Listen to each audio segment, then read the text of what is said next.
way qorayaan Soomaali baa laga wada maqsuudin waa maalin magacno maqaladu way qorayaan Soomaali baa laga wada maqsuudin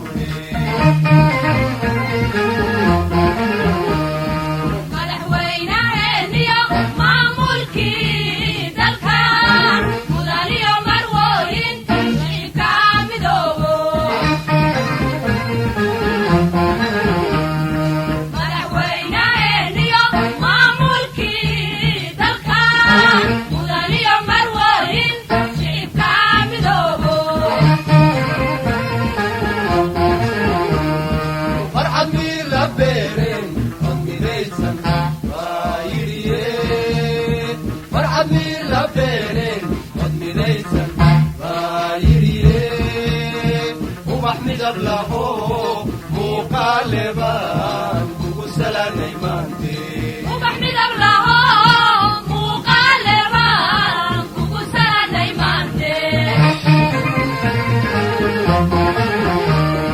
فرحة مير لبيرين مديسن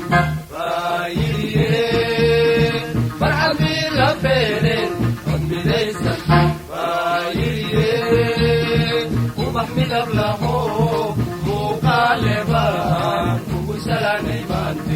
وبحمد الله مقالبا وسلام نيمانتي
حبيبي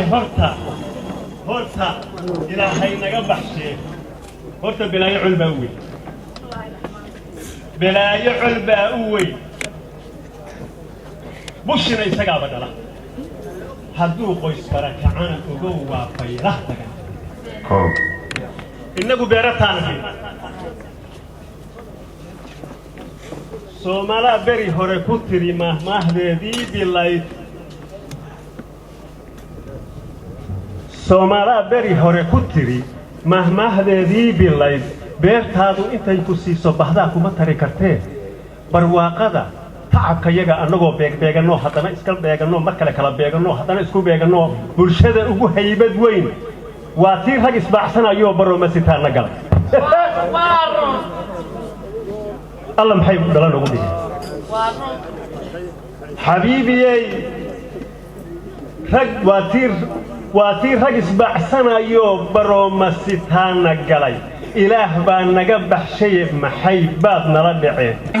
هيه أو على الأرض كاتا ها إنا على كيسان لربايو على شعب حرته وهم حيو هنتي على كتلاب الله ربايو وحيد حبا وحبا على قد حلاية الحمد لله هذا خير الله بسيطه واحد كروب واحد تيمدان Soomaalida dibteediyo Soomaalida dibteediyo dhaawacyada gaaday dawladana loo soo dhisay loo dhan yahay maanta ayaa inaga wada dhaahino laga dhul sugayaaye qof walbowba dhinacaaga qabo yaani dheeliine qof walbowba dhinacaaga qabo yaani dheeliine Soomaaliya dawladnimo waa dalaalimo عليه دولتنا بواد اللالمو دوب ويشرفت هدان دمعو إيبقين دهب يكو عن دائما يلولا داوضو ودور حلكو لميرا يولي سودة بچوغو ماتي أغون دا يعمال لو دوك سنة ياين سيال كي ودرن دوريو سحن كي ودرن دوريو دبر عذابيت ودبر عذابيت سيال كي ودرن دوريو ودبر عذابيت يدمع عذابيت يا وصدا سحن أو قلدرني كي وأقرأ ولا عذابتها كدم بيس أول دمشق لي وايكم كالا دمشق كالا حبيباتنا فرت قلبي قاعدين يستي وحين صوم رودا ما أنت الدولة شرف لي أو كرامة لي أو برشاد ربطه أو عالمية لو أدون كنا ودنيا هاي أيانو كهاي سنة وحين صوم رودا تاسين كسم علينا علينا ودن تهاي oo waxa kaaga daran adduunyada oo dhan inta u sare istaagtay ay itiraafsan tahay oo meel walba haybadeeni ku soo noqotay oo markay wafuudeenu baxdo sida adduunku ugu wada istaagayo waa nimco ilaahay noo soo wariyay ilaahay baan ku xamdiyeynaa oo ku shukriyeynaa wixii dib la soo maray waanu ka bogsanaynaa waxa samaysaan gacanta midig dawladaynu ku ilaashanaynayo ku taageeraynaa gacanta إحنا وحباينو كو قصينا وكو شقيسنا بلانتا دو waxay tahay dhulkeena dhisanayna dalkayagan ku dhisanayna dhudhunkayaagayo xaqayaga ku dhisayna waan ku dhaadanaynaa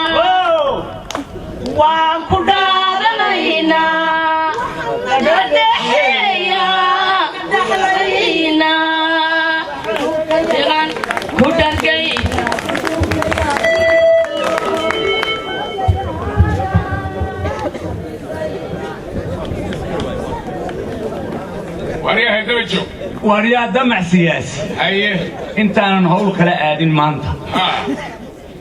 إلا إيو أن هلقن كان كلا كلاي ريريه دبقوا من لابنه بل مانتا ريريه يقدبرو سوين يقدبر ريريه يقدبر ولا نقو حنهي سياسي ير معارض ير أو عردنا هاي أو عردنا مركز دمع هذا بدن إسكندرية نيو ترتيب سوى هذا ونرجع دولتها إن شاء الله عردن بانا عردن معارض عردنا هاي سياسي سياسي أيه سياسي هنقول وحنكربها مركز سياسي تري واحد من درادي دولار كان سود دلدليسي يا دقيقة الدنيا النسيسي حقيبة قدام بيسي ومحي وريا دلال كان مرمريني دلال كان مرمريني هوتيلا ندقيني هنقولي كان دلدليني فرايدينا نكتور لي وريا دلال كاس عنو كوادني دقدي يريدو عن هلمي أي دبري ويدي ومحي دمع عادو بدنا عادية نصو دجي استرتيبي وكورن تاي وواحد كل جيسي هذا نرجع دونه هاي سؤال ما فهمتي هذا التليفون باي صنعي دمع هنقولي تليفون قاعد سكات هذا هم بمحو هذا هرتا كني وسياسي معها هذا السياسي مين لما ديكرو واحد كله أوجي أنا ماله هذا واحد كله أكتها ماله لما ديكرو وابدك وانا دقل أي هذا واحد دقل أنا لما ديكرو وهم نقول بدنيا هذا نقول بدن لما ديكرو مركا أنا تلاقي تالا وحن كسر تكنون كسر هرجي السنة دولة عردنا معارض عطرنا ونقلنا وايه أنا قلت دمع عنقري لما شغالي كره تلو ما الدولة الأردن كان سجن نقطة أنت أجينا مسي وحنسم بيستا قرب سدحات أو معارض أو عطرنا إلى طريقة دم هذه في الناس يا ترى أنا جيت الله وحنسم بيسنا يا معارض قرب سدحات أو عردنا ده بتشوفنا ولا يجيب بدري هو جامين أنا ساعد أسرب بلا مركا حضرنا ده بتشوف كذا سما يسمى وحنك عبسنا يا معارض عردنا أو قرب سدحات أنا موسى بعادنا مركا وإن سما يستاب معارض قرب سدحات لي ده أو عردنا أنا تلاقيها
Oh,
oo garbaha badan ka kala socday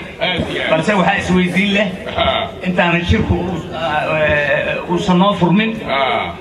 qof walba waxa macaaridnimada u geeyay horta inuu sheego maya horta shirka ka horeeyo ya shirkeennan beesha caalamku si gaar ah ayay u xiisaynayaan gaar ahaan deeqbixiyayaashu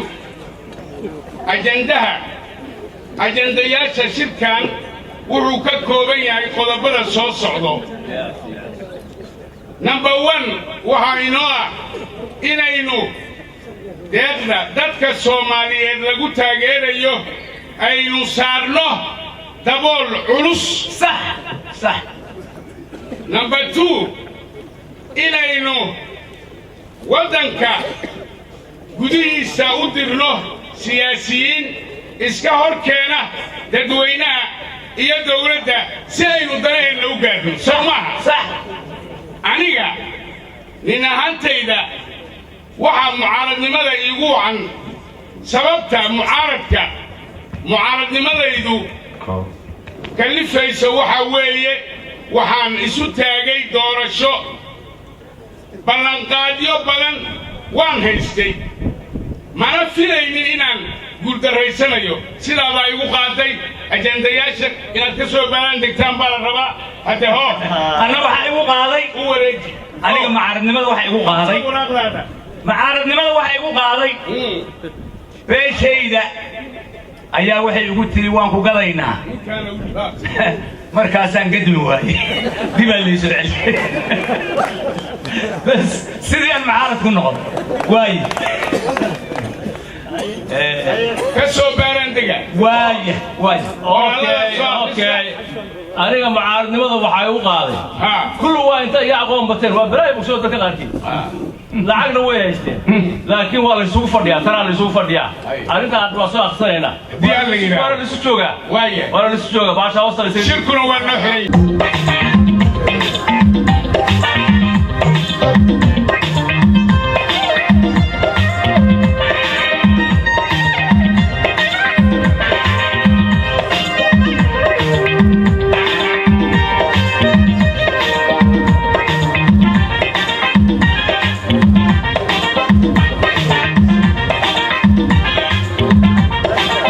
Somali, do you want to know?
odayaashii iyo duqaydii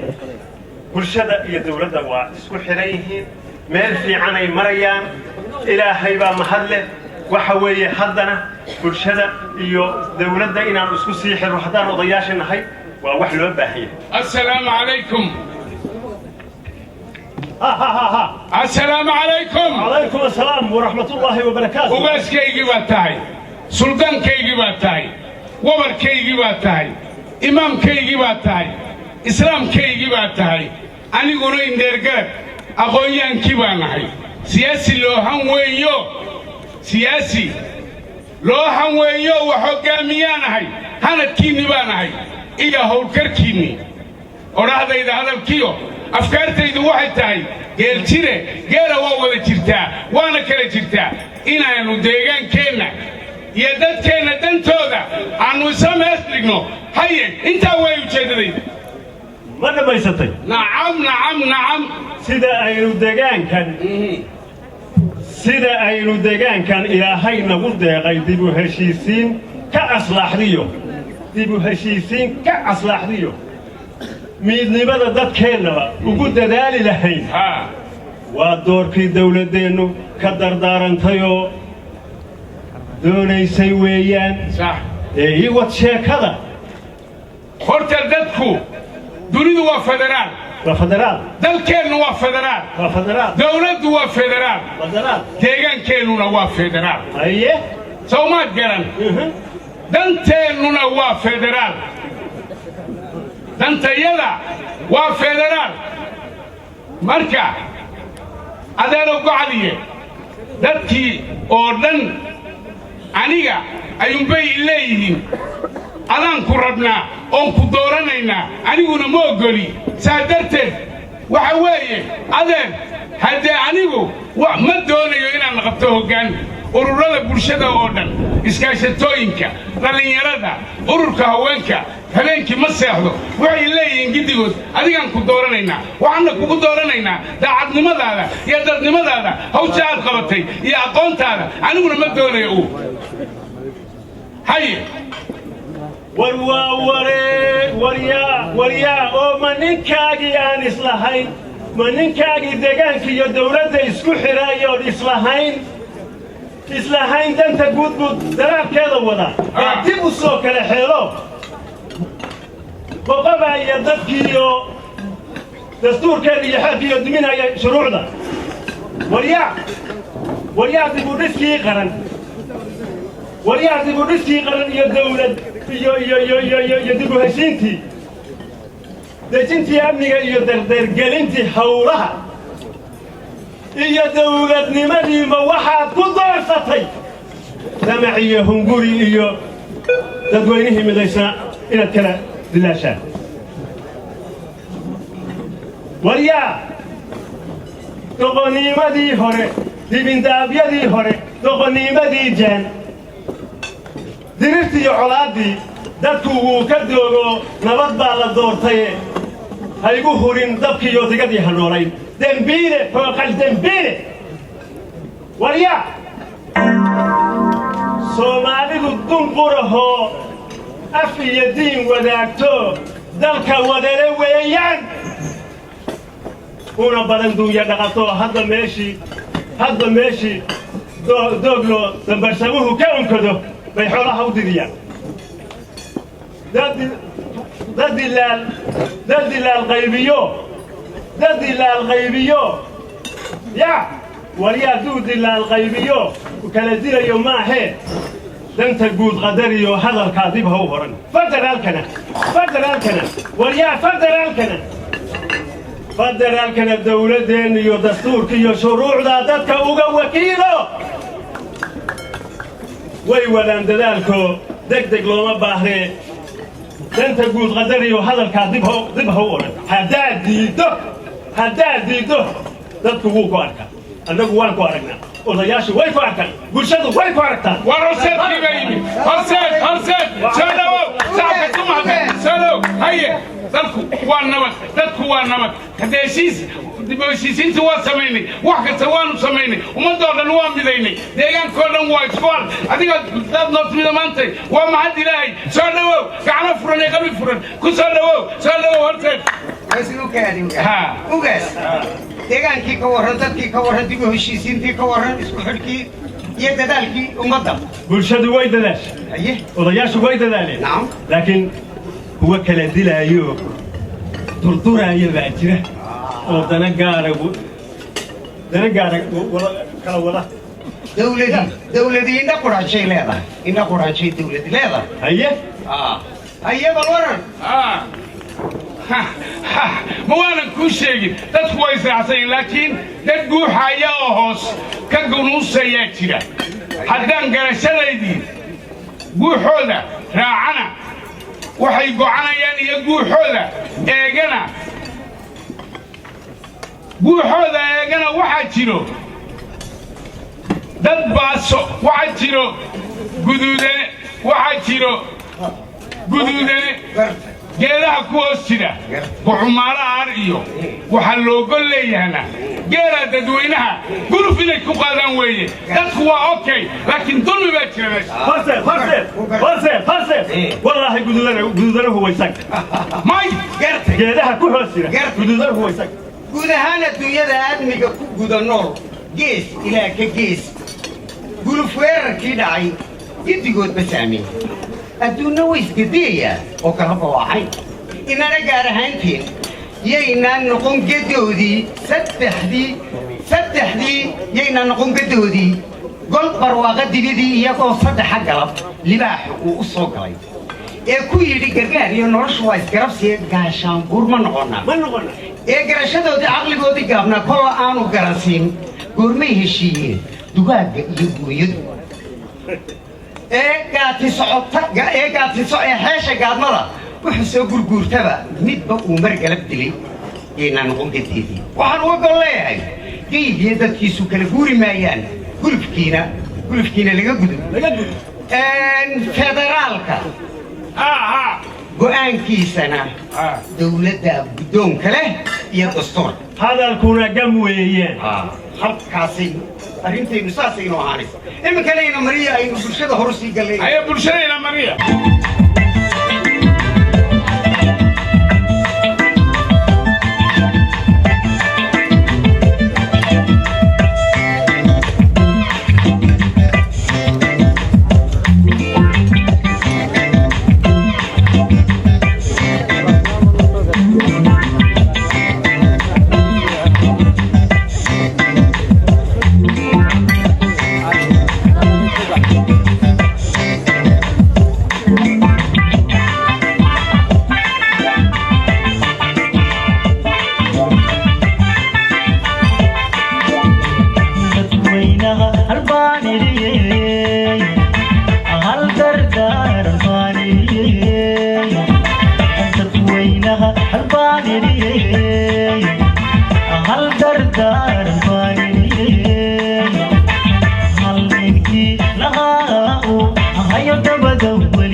Howla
siyaasiga halbaaniyey waana hoga tusaalay miyarba halseego hubsimada la'aanteed kalo ay ka hoostayaan miyarba halseego hubsimada la'aanteed kalo ay ka hoostayaan tortiyo waxa tigina qorseekay halka hagii laqaayay lobada haweeyay lobada haweeyay seegal tortiyo waxa tigina qorseekay halka hagii laqaayay lobada haweeyay lobada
waxaynu isugu nimi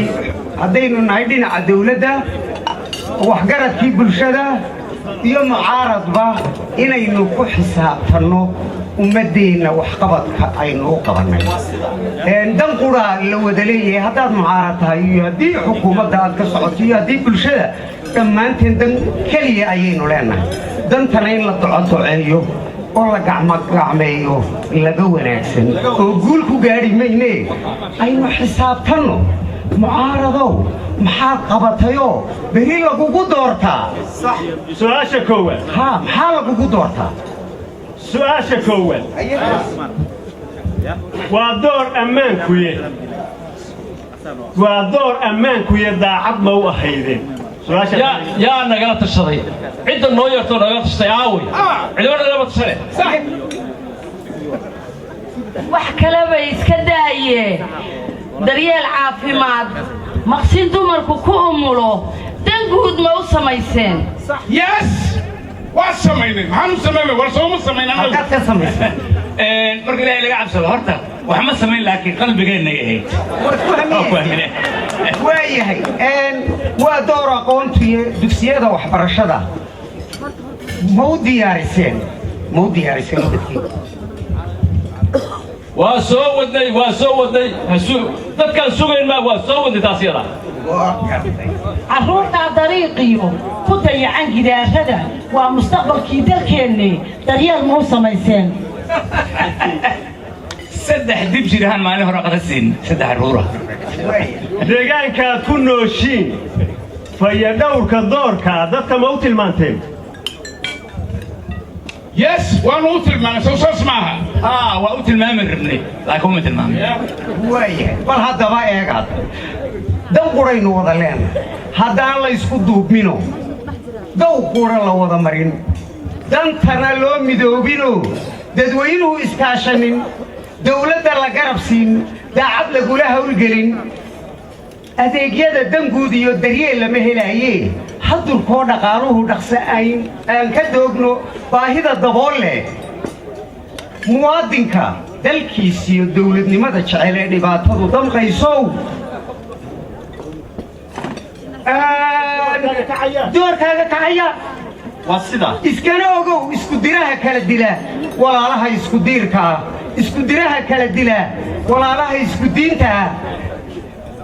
dulmigiiyo xumaha wada صح muwaadinka dalkiisa iyo dawladnimada jecel ee dhibaatadu damqayso dareen oo ogsoonow dawladaynu dhisanaba kuwa diidan ee nacab darbigaynu taagnaba kuwa duminaya rida hanadkaynu dooranno qorshuhu daleeyaba kuwa docadoceeya dibadaha ka qayliya mucaawimada ka joojiya muxuu ahaaye garab bay raacsan tahay xilna lama siin bal haddee daadkaynu moosnaba kuwa dacal faruuree dadkii jahwareeriyey kuwa ducadocayntiyo dabinkiiyo shirqoollada dusduska hoose nagu wada wayna dhibeen kuwaas boogtaan daweynaba kuwa sii damqaayee dareenkood xumaan yahay bal haddee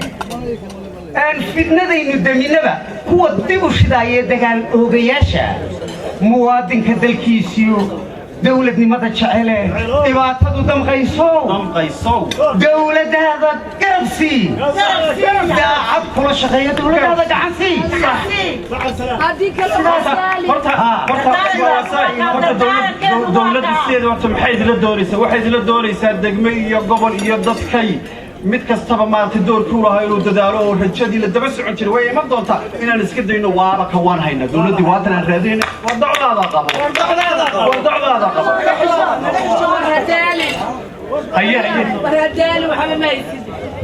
haye hadda soo inagii baa anaga kaligeena ruun aan isu sheegno haye wax aan hayno male kowdhe sax iskoolaa la dhisay xamar dariiqada waa rato ilaa iyo madiina nalal baa ku rakiban haye dugsiyadii kale waa la dhisay caruurta lagu waxay lahaa haye wax shaqaalii baa lacag la siiyey haye wax walba waa diyaar war inta caddayntaan kuma jiri karree tala keena waxaan hayno male haye waan soo wadaa iyo waan dhisi lahaa iyo war waxaasba shaqeeyaane yaan la siin hay-adaha caalamka yaan la siin garab wey war waxaasba soconaysa wax noo sheeg horta waa ku dambaawnay waddadii horen maraynay markaan ku rabno waxaana doorasho heli karnaa markaan dalkeenna iyo dadkeenna u shaqayno beri waa heli karnaa waa sax waxaana idiin raacina xataa qofka la dooranayo oo waxelaya waa nuuc ee wada nuuc maaha horta waxaa la rabaa ninka la dooranaya aan idiin sheegaya iyo kaana dooray haye damaaci aan waxba deeqinay dhuunta oo u daloosho degdeg xoolo u yeelo darajo noo qaban maayo horta yaanu islaalin waa sida saaxiibkeen ya tani hadday ka dhaxayso dadku waa ka shiraaye dictator keligii wuxuu doona falaaya darajo noo qaban maaye waxba yaanu islaalin waa ninkii lacagta soo qaatay waa kan aye niman daacad ahayn oo qabiil daadihinaayana darajaba noo qaban maayeen waxba yaanu islaalin ayaanu islaalin ruweykaas waxaa la doonayaa haddaba waa koow dulmidiid cadaalada waaya dadaal badana howlkara faxal iyo nin deeqsiya diintana quwayn kara kaasaa horta la dooranaya noocaas aan noqonno kuwa dalka ugu dardarta badan oo aan wax qabanno naf iyo maal baan hurno beri waana la dooranaya dadkeennan aan dhinac ka saacad ku hadashay ninkaana hay-adaha caalamka tegi jiro gaalada la hadli jireen war xamar keliya aragtideeda nagu filane maxaad haysaa adigu ninkaan adeerow waanu khaldanayn waxna ku doorto haddeen wixii ka dambeeyna doorashada soo socota haddaan gaarnana كان هذا سام ما فهم عندنا صوب عبرت دتكنا عن قبلنا ومدنا عن اسكندرنا ومدنا اسكندر جينا السلام عليكم ساسا نوبل والسلام عليكم ورحمه الله وبركاته يا الله يوبرها دشودا بانا ليدا دوشيو بحال قدايا ليلكي بوغا ايو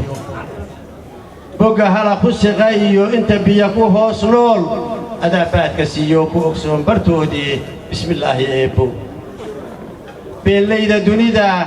للأود اسبيديا بريتاج حسارتي هذا بغور كريكا بين ليدا دونيدا للأود اسبيديا بريتاج حسارتي هذا بغور كريكا أديكا بريادا مودان أديكا وحبحين كرا قوم بسارة أوجد بختيقو حلال يهي أدا باهي تيري كرا أدا باجن كرا هالس هذا باجن كرا هالس ومانت حفلتي وينيت ayay daba socotaa iyo shirkii muddada 5 maalmood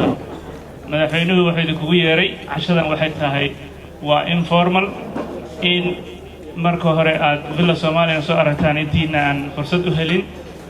marka waxaan idin leenahay ku soo dhawaada villa Soomaaliya welcome to villa Soomaaliya marka waxaan jeclaan lahayn marka barnaamijka inaan u gada galno aayadaha quraanka ku furanayna marka hore waxaan jeclaan lahaa inaan abwaan sheekh عبد الله حديب أعوذ بالله من الشيطان الرجيم بسم الله الرحمن الرحيم إنا أعطيناك الكوثر فصل لربك وانحر إن شانئك هو الأبتر صدق الله العظيم أبوان عبد الله هذه يوم هي كسمة رئيس الوزراء وحديث شيخ عبد الله إن Chinese كديس لها تياتر كأي صوت سعودان مركب واهل إنسان ماركتي وما كنت عبد الله مركبنا حوق لنا برنامج قيبي سكلة ما أنت ومالي تاريخه 1 سبتمبر وحسوق ببرنامج كي أما هو شركي وينا أو مدة الصومالي الملك ستيج جوغان دونيدا أي سوغية شركة أو كسو قيب قلين دمان قيبها كلا دوني بالشدة iyo Soomaalida meel walba joogaan ama qurbo joog ama wadanka gudihiisa gabagabada shirkan maalintan iyada waxa kale oo iyadana taariikhi ah oo waxa laga yaabaa maanta oo dhan jimcana waa ahaydina ku mashquulsanaadeen shirka in uu jiray news weyn oo ahaa in shirkado caalami ah oo Ingiriiska iyo Mareykan ka socda oo madaxweynuhu ka codsaday warbixintii qaramada midoobay UN Monitoring Group-ka bal inay baaritaan dhab ah ku sameeyaan oo ay la gaaro xalka meesha u dambaysa warkan ku tirkuteen ma yahay muxuu yahay ujeedada madaxweynuhu kala haana waxay ahayd in haddii uu jiro wax corruption ah iyo ciddii ka dambaysaba in tallaabo cadcad laga qaado sidaas daraadeed waxaan maanta aan ku faraxsannahay in shirkadii labadii shirkadood ay warbixin soo saareen ay ku caddaynayaan in haba yaraatee dowladda Soomaaliyeed wax corruption iyo wax la xiriira aysan jirin كل وكو أركتين إذا عدها وكذا يستين لكن ونيوز كاسنا إذا لو ذاك جعله هذا نحن جعلنا هنا نقيره مدن عبد الشكور علي مرة وزير كحجين كوزارة ورفافين تا بوستة إسقاطين تا يجاديد كا أو كو هذا يا مجا عقدي قبل قابل الشركة بسم الله الرحمن الرحيم مدحونها جمهورية فدرال الصومالي مدن حسن الشيخ محمود رئيس الوزراء كحجين كهنا وزير كارمها الدبدة مروة كوسي سحاجادا حبناها قولها وزيرة حبناها قولها شعبك مرت شرفك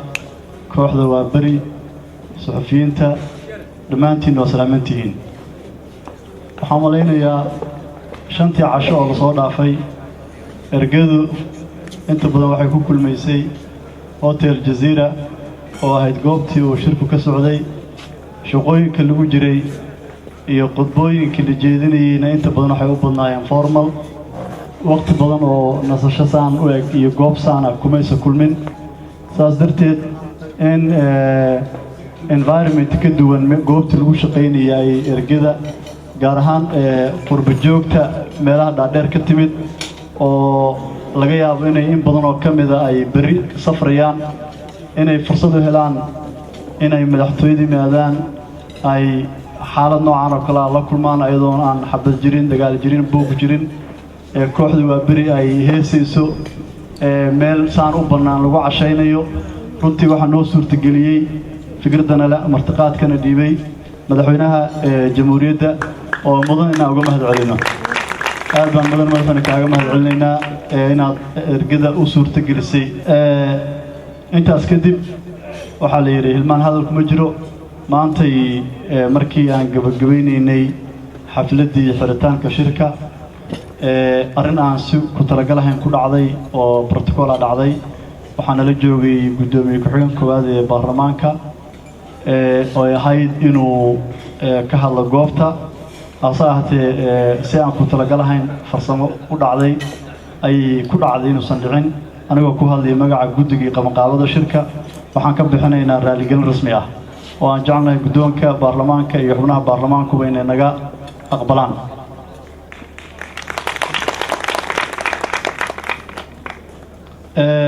mudane madaxweyne waxaan filayaa caawa ruwaayad baad daawateen waxaa iska kaashatay wasaaradda faafinta boosada isgaarsiinta iyo wasaaradda arrimaha gudaha waxaana ugu talagalnay shirkan runtii mar hore aydan la qabto maalinkii xafladda furitaanka shirka aydan la qabto laakiin waxaan isnidhi amay fiican tahay habeenka xiritaanka guddigan qabanqaabad marka ka hadleen goobtaanaanan yaan la sugaynay ruwaayadaha inta badan dee soomaalidu way fahamsan yihiin message bay xambaarsan yihiin message-ka ugu weyn oo ay cabdinuux waa maareeyaha golaha murtida madaalada farinta uu ka lahaa ama markii annaga uu noo sheegan ku qanacnay waxay ahayd in marxalad dalka annagu uu marayo ay tahay mucaaradka iyo muxaafadka iyo noocyada kala duwan ee bulshada shaqada u taalla inay tahay dib u dhiska iyo dib u soo celinta qaranka Soomaaliyeed oo qofka mucaaradka laftiisa laga doonayo inuu noqdo mucaarad wax dhisaya oo hadalkiisu uu noqdo mid toosinaya ama wax ku daraya meesha loo socdo iyo hayaanka aan ugu jirno inaan dib u soo celino dawladnimadanadii iyo qarannimadanadii runtii aad iyo aad baan uga mahad celinayaa kooxda waa beri heesaha waa markii ugu horreysay oo heesaha la jeediyo heesahooda cusub weeye sheekadayna hadday way cusbayd idinkaa fursad u helay ama nasiib u helay inaad dhegaystaan waxaan rajaynayaa shacabka Soomaaliyeed inay TV-da ka daawan doonaan message-kaasay xambaarsanayd intaas kadib waxaan u malaynayaa caawa in ay tahay minka ugu dambeysay oo aan si rasmi ah isku aragno ergada waxaan u malaynayaa qaarkood inay safri doonaan berito intii joogayso oo codsigii madaxweynuhu ka codsaday inay joogaysana kulli guddiga waxay la xiriiri doonaan qabanqaabada inta safraysana waxaan u rajaynaynaa safar salaama waxaan mar kale anigoo guddiga qabanqaabada magacooda ku hadlaya u mahad celinayaa dhammaan ergadii ka qayb qaadatay shirweynaha sidii madaalnimada ahayd oo ay uga qayb qaateen talooyinkii iyo afkaarihii laga doodayey waxaan rajaynayaa shirkaan inuu noqon doono kii u dambeeyey laakiin uu noqon doono kii u horreeyey hayaanka loogu jiro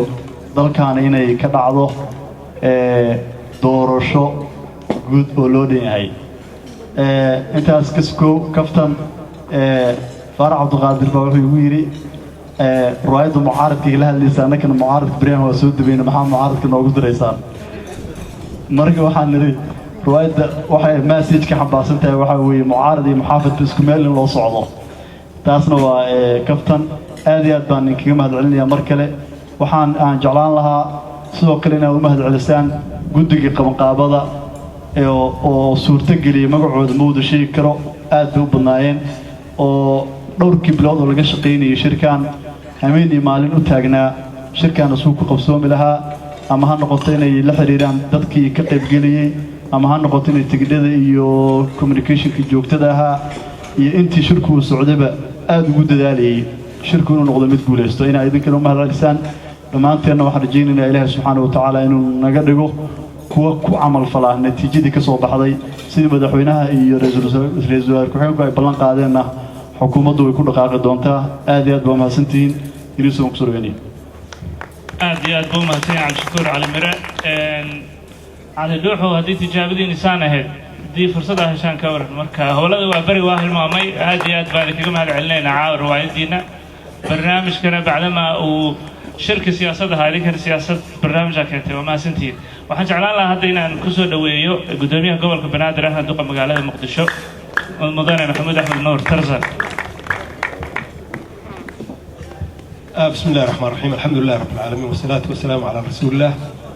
مدحوينها جمهورية فدرال الصومالية فدرال الصومالية اللي وش مركز فدرال بارنا لكن الصومالية وكرنا أنا إلى مدحوينها فدرال جمهورية الصومالية مروديسا وزير رئيس الوزراء كحجينكا بسمها رئيس الوزراء وزير هذا كلها وزير هذا حل بارنا إرجدا ملك استكتمي فنانين تا وبري iyo saxafiyiinta waxaan idinku salaamayaa salaamta islaamka assalaamu calaykum waraxmatullaahi wabarakaatu shirka markuu furmaya xamar baan idinku soo dhaweynay caawna aad baan uga naxsanahay inaad ka tagtiin ma jecli inaan idin maca salaamay waxaan jeclahay inaad sii joogtiin oo nala joogtiin sababtoo ah waxaa weeye boos kasta oo qof wanaagsan uu ku soo noqdo waxaa ka baxaya qof xun marka dhibaatada dhan weyna daynaysaa dadkii wanaagsanaa ee waddankan jeclaa ee maaragtay ummaddan dareemahaya hadday soo noqdaan aad baan ugu faraxsanahay annagu waana soo dhaweynayna marka inaad nala joogtiin ayaan jeclaan lahaa siduu madaxweynaha idinka codsaday dadka dibadda ka yimid inay nala joogaan baan jeclaan lahaa anigu waxaan jeclaan lahaa weliba inaad berri dambe iyo liido iyo jasiire iyo aad tagtiin haddaad rabtiinna marka bas baan idiin qabanqaabinaynaa aad ku tegaysiin meelahaas inaad soo dalxiistiin ood aragtiin waddankiina khayraadkiisa jawigiisa iyo badihiisa iyo quruxdiisa inaad soo aragtiin kabacdina aad facebookga wada gelisiin oo tiraahiin muqdisho waa sidaad ka sheegaysiin ma aha inaad noo dhahdeen baan jecel lahay ood aad qaadiin messajkaas haddaa aan waan yaabanaa fanaaniintu markay dhahahayeen mucaaradku daldumiye ma aha oo balaayo maleega ma aha waan la yaabanaa ayay ka hadlahayaanan dhahay ma ayagii baa mucaaradka taageersan baan isdhahay laakiin ayagu hadda waxay cabirahayeen mucaaradka waddamada kale siday ila tahay sababta mucaaradku waddamada kale had iyo jeer waa toosin waxbay toosiyaan ee wax ma burburiyaan laakiin annaka dabeecadeenna mucaaradkeennu waa burburis xaqiiqadii ilaa dersi la siiyo oo maaragtay fanaaniintan in ay ku celceliso qofka mucaaradnimada maaha micnaheedu inuu dalka burburiyo inuu dawladda dumiyo inuu ummadda kala geeyo inuu ummadda uu kala fogeeyo maaha ee waxaa waye mucaaradnimadu in ummadda maaragtay wanaaggeeda uu ku tartamo hadday xukunka dawladda haysa markaas ama xukuumadda haysa inuu kula tartamo wanaag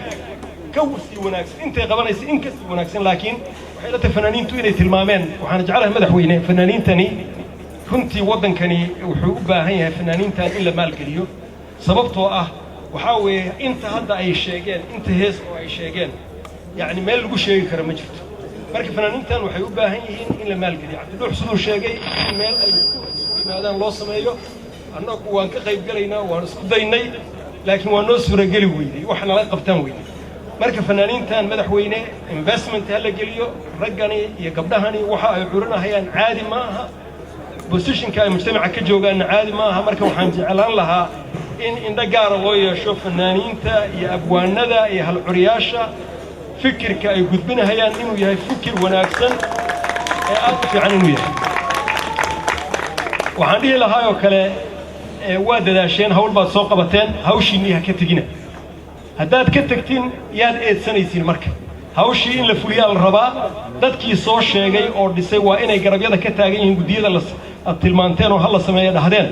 qof guddiyo cusub ah oon garanayn wixii laga niqaashay hadhow waa ku adkaanaysa marka waxaa la rabaa guddiyadii inaad adinku gashiin ood maaragtay meeshaad rabteen iyo fikirkaad culiseen inaad ku dabagashiin baa laydinka rabaa marka ha tegina waan idin jecelnahay magaaladiinnin weeye waddankiinnin weeye qof aad ku hadlaynaysiin ma jiro qof kasta oo idinka mid ah waa loo baahan yahay haddaad dhahdeen laakiin madaxda haddaad ku dhahdeen fadhaba anta wa rabbuka samahin fadhaba anta wa rabbuka wa rabbika haddaad tidhaahiin inna maxay inna qaaciduun haddaad dhahdeen waa dhibaato waa nabi muuse tii maaragtay ay asxaabadiisa ku dhaheen marka yaan looga bixin dawladda yaan looga bixin meesha aad keenteen in laga sii wadaa la rabaa idinkaana sii wadahaya mar labaad waxaan idinku soo dhaweynahayaa magaalada muqdisho waxaana jecelnahay inaad nala joogtiin aad baana idinku hambalyaynahayaa fikirka aad keenteen iyo shaqada aad qabateen shanta maalin aad ku qabateen aad baan idinku hambalyaynaa wassalaamu calaykum waraxmatullahi wabarakaatu gudoomiyaha aad iyo aad ay u mahadsan yahay sidaa la socotaan dowladda federaalka soomaaliyeed oo uu madaxweyne ka yahay xasan sheekh maxamuud waxay fursad weyn siisay dumarka inay kaalinta siyaasadda mansab fiican ka galaan hadda waxaan jeclaan lahaa inaan u yeero marwa caasho geelle bismillaahi raxmaan raxiim khudbo uma soo istaagin waxaan u soo istaagay in aan madaxweynaha jamhuuriyadda federaalka soomaaliyeed aan guddoonsiiyo buug huwan macluumaad dhowr iyo 20 sano ah oo ujeedkiisu ahaa in waxyaabihii iyo sooyaalkii taariikheed oo qofka muxuu ahaayey waddanka wax ka qabtay inuu qoro ay mudan tahay isla markaasna ay ku yaalaan talooyin badan oo dawladdu ka faa'iideysan karto marka madaxweynaha inaan siiyo ayaan u soo istaagay midda kalena waxaan rabnaa inaan ismaca salaameeno ergada sharafta mudan oo muxuu ahaayey shir ka soo qayb gashay sidoo kalena waxaan rabaa in aanu dawladda ugu ducayno oo kulligaan u wada ducayno in ilaahay u fududeeyo howlaha midda kalena waxa weeyaan tarsan uu leeyahay la joogana waxa weeye sii dhawaada marka waxaan leenahay gudoomiye waa sii dhawaanaynaa laakiin macnaheedu ma ahan in la wada joogo qof kasta oo muwaadin ah waxa weeye meesha uu joogo ayaa xil ka saaran yahay dawladda inuu garbaha qabto in uu wacyigelinta ka qayb qaato in uu wixii uu samayn karaba uu sameeyo adduunku waa iska fududaaday waxaa lagu shaqeeyaa mareeg baa lagu shaqeeyaa qofku wixii talooyin waa soo gudbin karaa marka dadkana waxaan leeyahay idinkuna shaqooyinkiina qabsada dawladdana wixii talaa la soo garab istaaga laakiin aan la cuslayn amaasantii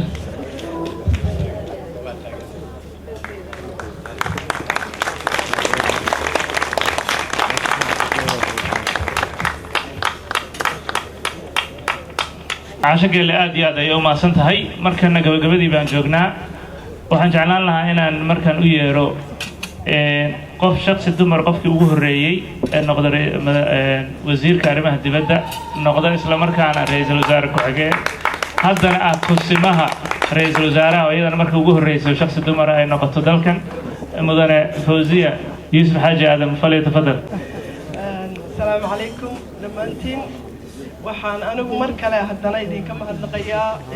sidaa isuga soo xilqaanteen dalkiina iyo dadkiina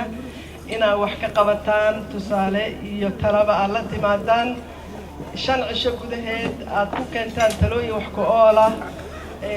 waxaan rajaynaynaa in sidii maantaba maaragtay madaxweynaha iyo anigu baan u sheegnay in talooyinkaas si degdeg ah wax looga qabto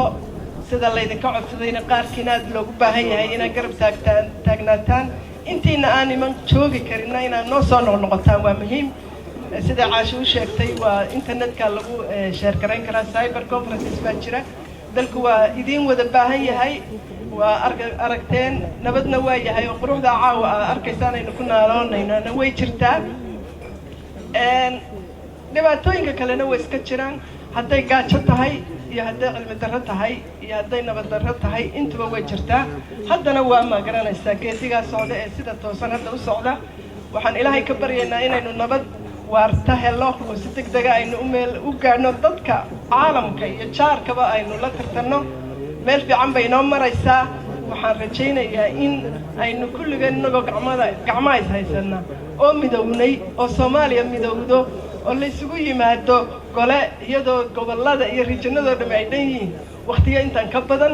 aad iyo aad baan idinka mahadnaqayaa imikana madaxweynaha ku soo dhaweyn doona insha Allah بسم الله الحمد لله والصلاة والسلام على رسول الله وزي هذه وما سنتهي عوض واحد بدن أو ورا أو سوق كند من مجرنا إن نسمع سلامينه مر والبنا عن موجودة فرحت سيدنا فرح سنة إماتك كين إماتك جود محاكو هذا الشركاني ضد كان محوها قيمها بدن سوي مذي وأنا بقار كود متدر إن أنا أسأرك oo ay fursad u ahayd inay is arkaan laftooda waxaan leeyahay dhinac walba ayuu faa'iido u ahaa marka sida ay fawziyo u sheegtay safar salaamo intiina maxaa ku raa safraysa intiina la joogtana insha Allah waan isla sii joognaa hadii aan la yiraahdo intaas kadib waxaan rabaa inaan ayadana laba kalmadood aan ka dhaho kooban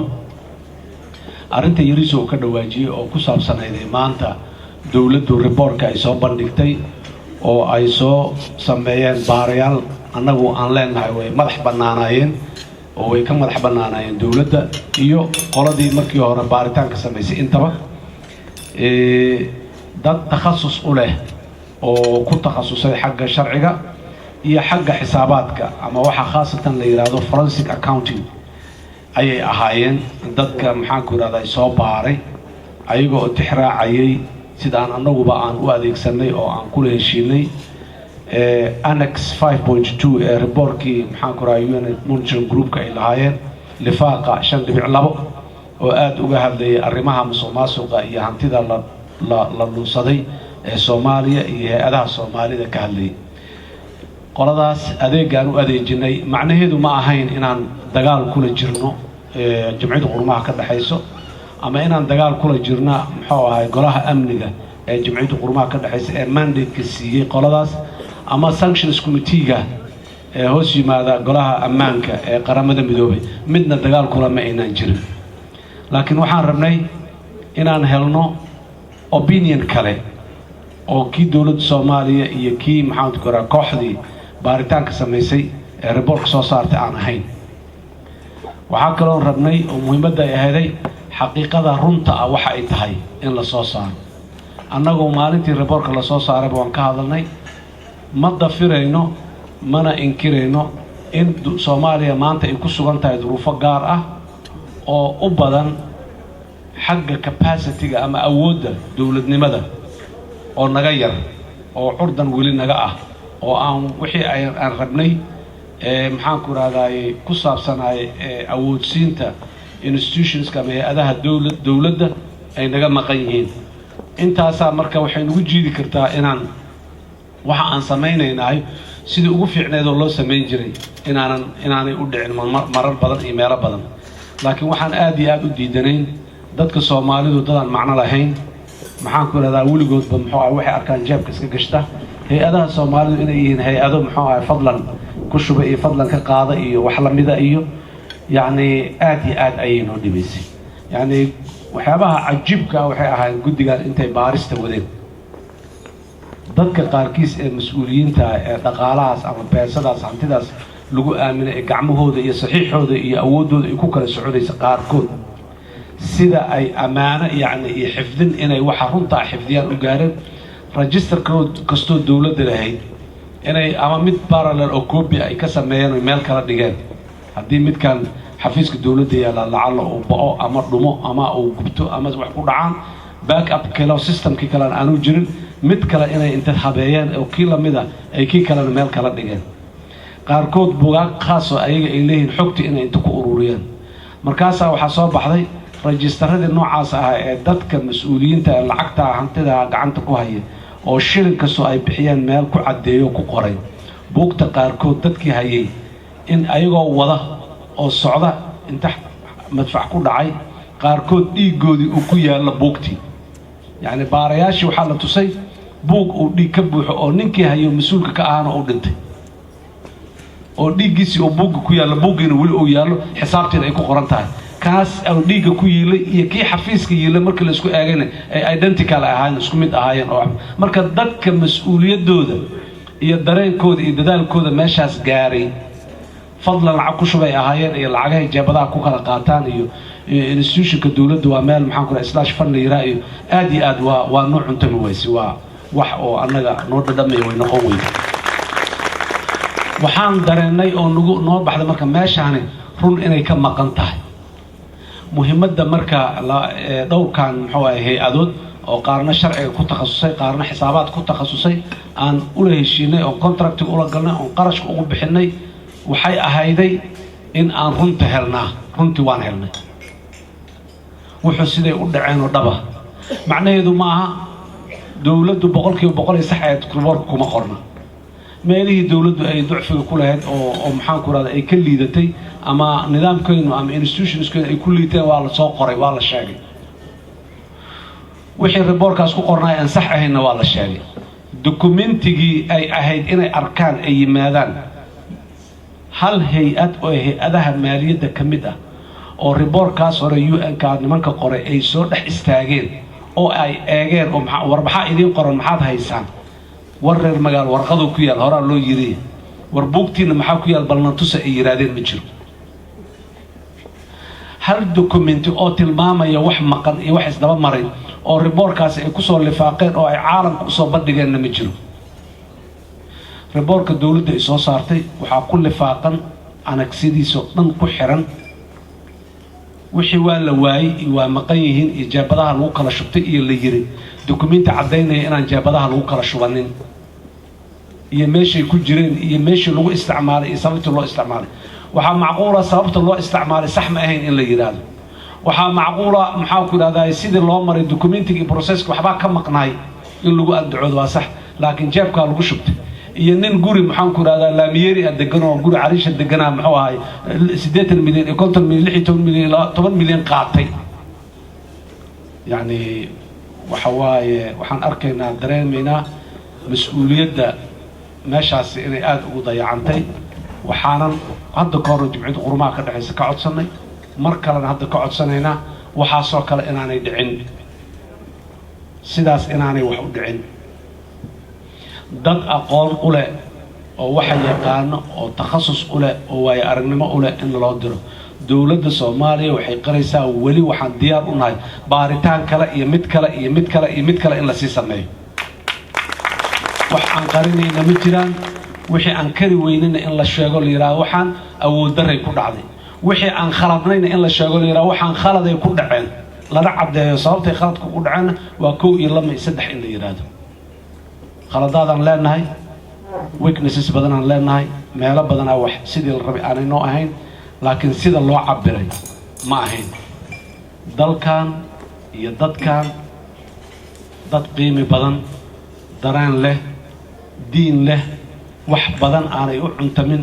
wax badan aanay ka suuroobin waaye marka aad iyo aad ay arrintaas noo dhibtay waana ka xunnahay in ay meeshaas nala gashay in aan lacag maxaan ku yidhahdaa meel kale aan ku bixin lahayn aan ku bixinay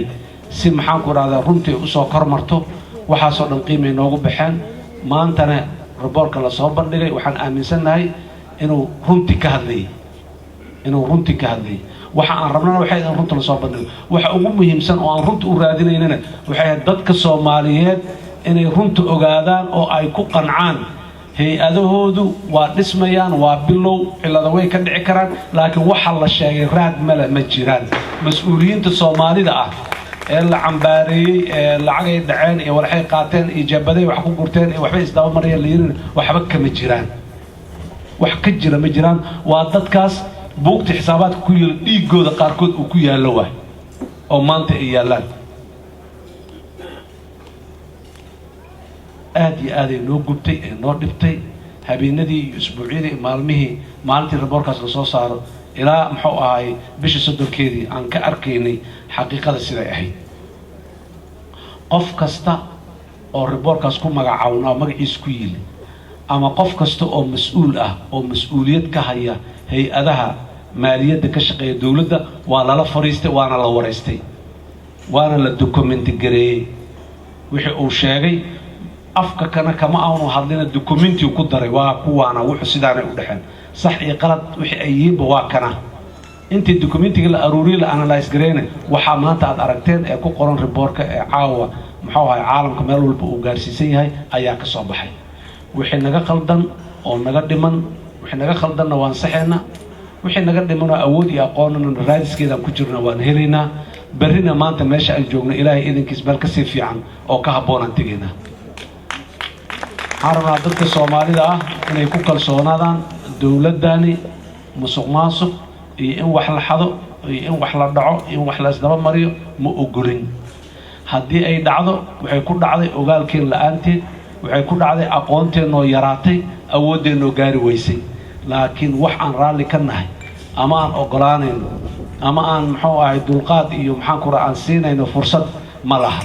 intaas kadib annaga waxaa muhiim noo ah oo aan daaficayno ilaalinayno waxaa koow ka ah hay-adaha dowladda hay-adaha dowladda ayaa muhiim ah inay noqdaan hay-ado credible ah oo muuqda oo wixii loo dhiiba sidii loogu dhiibay ugu dhaqma dadka Soomaaliyeed waxay u dhibaan u dhaqaalay u xafido u amaan geliya kadibna muxuu ahay marqaati cad u yeera waxaas inay amaan geliyeen marka ma ogolaan karno raalli kama noqon karno in hay-adaheena muxuu ahay la mariyo muxuu ahay rinji aanay mudnayn waxaanay mudnayn laga sheego laakiin waxa ay mudan yihiin ama waxa ka dhiman ama waxa ay ku qaldan yihiin in la sheego marna ma qarinayno intaas waxaa dheer dadka Soomaalida ninkaas aan sheegay Allah u naxariisto uu ka mid yahay iyo kuwa kale oo badan oo ku dhaawacmo ku dhintay ayagoo daba taagan shaqada dawladda in abaalmarintoodii laga dhiga sidaas ma ah sax ma ayadan ma ogolin haddii qof wax isdaba marinayo oo jiro wax muhiimad ah oo noo leeyahay ma laha ninkii qalloocan khaldan wixii dawladdu leedahay dadka ka dhaxeeyay ammaanadoodii aan gudanaynin muhiimad nooma laha mar walba waxa muhiimadda noola waa hay'adda dawladda ayaa hay'ad ahaanteeda magac noogu leedahay qofku waan diraynaa hadduu ammaan darro nagu noqdo mid ammaano lahaan keenaynaa haddii capacity-giisu yahay capacity-giisa la dhisaa haddaanu dhismayn inta la diraa mid kaloo capacity-giisa dhismayaa la keenayaa laakiin institutionka dawladdu waa jirayaa inta tuurno muxuu ahay wallahi lacagaa lagu dhaxaday xafiiska waa tuuraynaa maya xafiisku wuu jirayaa waxa ka tegayo imaanayo oo maxaan ku raadaa hadii la qaldamayna qaldamayo oo hadii maxaan ku raadaay waa dadka marka waxaan rabaa taasina muhiimadeeda intaas ay ahayd ujeedadeedana intaas ay ahayd dadka Soomaalida ee lacagaha ay leeyihiin ay ciriiri ku abixiyay oo u bixiyay danta muxuu ahay caamka in lagu fuliyana waxaan u sheegaynaa lacagaha bixisaan gacna amaan ay ku jiraan hadii alla yiraahdo annaguna waan ku ilaalinaynaa inay gacmo amaana iyo system iyo nidaam ammaan ah inay ku jiraan hadii alla yiraahdo systemkaasi wixii naga dhimanna biri waa sii qurxinaynaa waa sii dhammaystiraynaa shalay meesha ay joognay maanta ma joogno berina meel kale oo kasii fiican aan joogina hadii alla yiraahdo taasina waxaan rabaa inaan intaas uga baxo laakiin de propagandooyinkii dacadaha laga samaynayo oo dadka qaarisiila annagu ma UN kan la diriri karnaa maxaa muxuu ahay dawladdu annagu intentionkeena inaan UN la dirino maaha intentionkeena intaasuu ku kooban yahay runta inay bannaanka timaado hadday noo daran tahayna inay bannaanka timaado hadday noo roon tahayna inay bannaanka timaado laakiin aanan muxuu ahay derbiyada iyo maxaan ku rahdaa aan la isugu soo gabanin welina dawladda Soomaaliya open way furan tahay waa u furan tahay hay-adaheena iyo istaafyadeena weli iyo shaqaalaha ka shaqeeya hay-adaasi weli inay wixii xog ay hayaan oo dawladdu ay leedahay ku saabsan maaliyadda inay la wadaagaan ciddii weli inay wax danaynayso ciddii weli danaynayso inay wax ogaato oo qaabaysan qof iska laafanayo kaligiiso maxaan ku rahdaa qalin iyo warqad wataa ma aha laakiin cid la garanayo oo sababtay u baaraysa iyo waxa uu rabtay meesha ay geynayso xogta ay hesha la garanayo caalam ka tirsan ama Soomaaliya haday jiraan waa muxuu ogolnaa intaas kadib mar kale waa idin mahad celinaya waana idin bogaadinaya guusha iyo wanaaga iyo maxaan ahay aad qabateen sidoo kale waxaan ka mahad celinayaa maanta aqbalaadii aan isla aqbalnay barnaamijkii wada tashi qaran oo hadii alla yiraahdo socon doona oo aan ka wada tashan doono waxaan mustaqbalka horteena sida aan u sii tukubi lahayn oo aan u gaari lahayn waxa aan hiigsanayno waxaanan hubaa hadii alla yiraahdo inaan guuleysanayno oo aan dawladda dalka Soomaaliya duruufaha iyo maanta meesha ku sugan yahay meel aad iyo aad uga qurux badan muddada gaaban ee dhow ee soo socota inaan geyn doono dhidabadana rukumadana aan dhulka aasaaskii u dhigi doono dawlad Soomaaliyeed oo ku salaysan habka dimuqraadiga oo dadka Soomaaliyeed ay madax bannaan yihiin cabsi jirka ah iyo cabsi moral ah iyo cabsi maxaan ku raadayay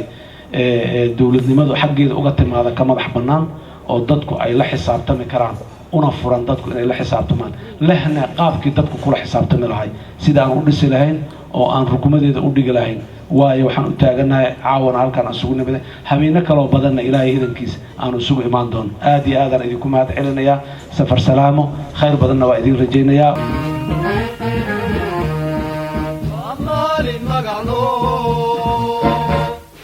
maqaladu way qorayaan Soomaali baa laga wada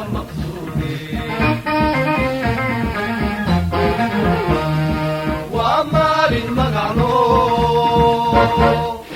maqaladu way qorayaan